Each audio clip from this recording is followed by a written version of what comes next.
We're putting this video together because there's a question that we've been asked loads, and we didn't really want to answer it until we had at least a year's worth of slow travel under our belt.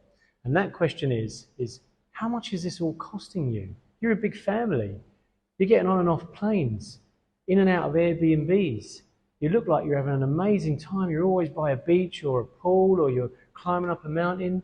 Surely all of this is costing an absolute fortune.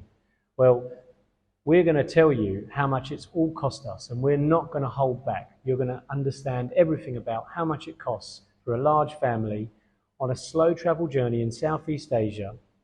And I would say we're living a moderate lifestyle. We're not living like backpackers, literally eating bowls of rice and really trying to look after the pennies. Neither are we living a lavish, rich, luxurious lifestyle. We're moderate. We're somewhere in the middle.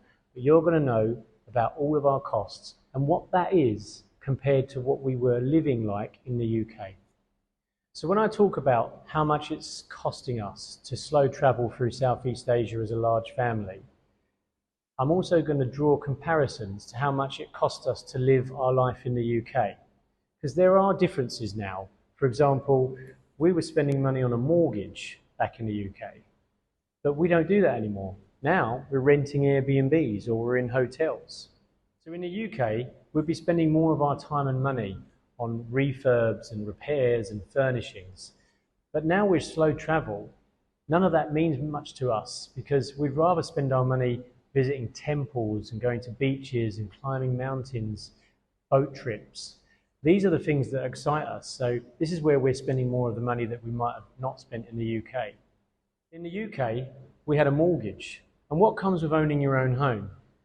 Gas, electricity, water, broadband, and all the things that you have to council tax, all the things that you've got to cover and look after and manage. When you're traveling, none of that matters. You rent an Airbnb or you're in a hotel, all of that's covered in the cost.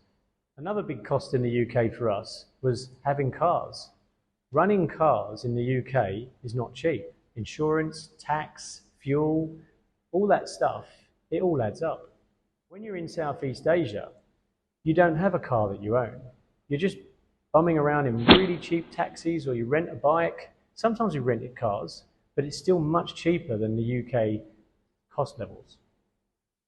Another big cost is groceries and eating out. For us as a large family, it was really expensive. So it was mainly supermarkets for groceries, and on special occasions we'd go out or get a takeaway. But we're talking for us on a monthly basis about £1,000. Now we're in Southeast Asia. Everything is so cheap. Restaurants, cafes, beach huts. And when you know where to shop for your groceries, you really are saving a lot of money. And over here, we're spending about £700 a month. But the quality of life we've got is so much better because we're eating out every night. Of course, whilst we're living in the UK, it's really busy, it's tiring, there's non-stop stuff going on, whether it's kids' school runs, the work, 9 to 5, everything that's going on in the background. You need a holiday. So in the UK, we naturally went on a couple of international holidays and a few long weekends in the UK. But that would all add up. A large family going to Spain for a couple of weeks was even like 4 or 5K. Add it all up, around about for a whole year, 10K for us, £850 a month. In Southeast Asia, we are constantly traveling, but we're slow travel, so we're not always moving around non-stop. But when you take into account the cost of visas to go in and out of different countries, getting on and off really cheap planes and trains and buses, and just generally, going to beaches, temples, visiting different places, that's all we're doing all the time, and it's just so amazing and so gratifying.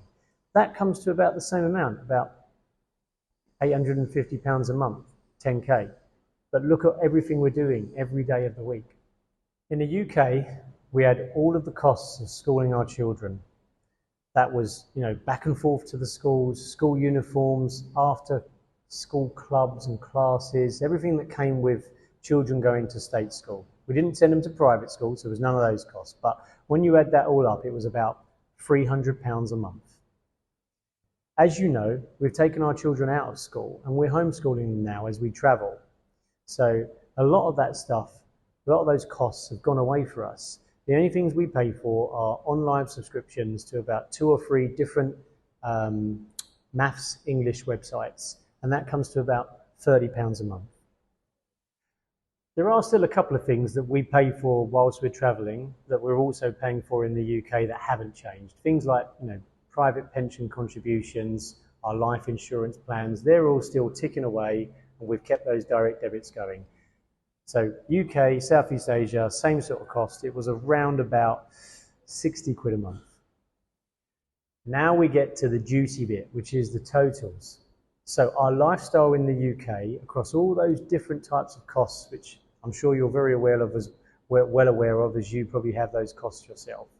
For us as a family, it came to £54,000 a year, which is the equivalent of £4,500 a month or £150 a day.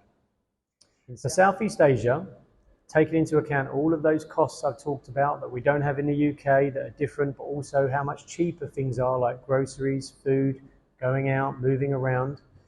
Over a year, living a moderate lifestyle, we've spent around about £36,000, which is the equivalent of £3,000 a month or £100 a day. That's accommodation, everything. So the difference between the lifestyle we had in the UK versus what we've got now in Southeast Asia is around about a third. That's a third cheaper. So our year travelling versus a year in the UK has cost us £17,000 less. And the biggest variance, which you can't even put a number on, is the improvement in our quality of life, our physical and our mental well-being. The things that we get in abundance now in this travel lifestyle that we just seek and crave but can't get in the UK. And I could list off so many things, and they're obvious, right? The sunshine, the warmth, the friendly people, seeing and discovering new places, meeting new families, making new friends. The list goes on. You can't put a price on those. And it's cost us a third less than the UK to have all of that. It's also worth mentioning that £36,000 number I mentioned is what we have as a family of 6 living that kind of moderate lifestyle. We've had Airbnbs with pools, and we've been sitting on top of beaches, so that's moderate. But if you were a smaller family with less mouths to feed, and you maybe wanted to cut back even more and just stick to smaller apartments or slightly cheaper accommodation, that cost is going down even further. Now we hope to get our cost down from £3,000 a month to about £2,500 a month when we rent long term, which is what we're planning to do, because going into long-term rental agreements is cheaper than Airbnbs.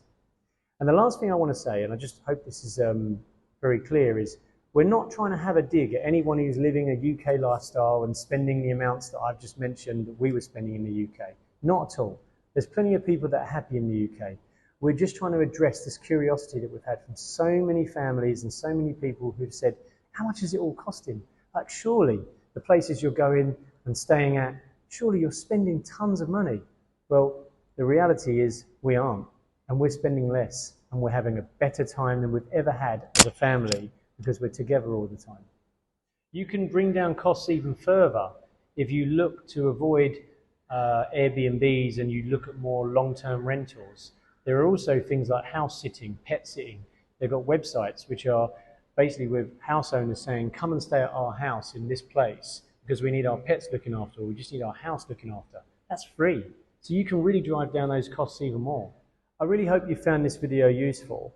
I have, because we've just been open and honest about how much it's costing us to live this lifestyle versus our previous life in the UK. And we're hoping it's going to inspire other families that are unsure or even hesitant about taking this leap that we've taken. So if you do really find this video useful, please, please, please subscribe, like, follow, because there's plenty more videos like this coming your way.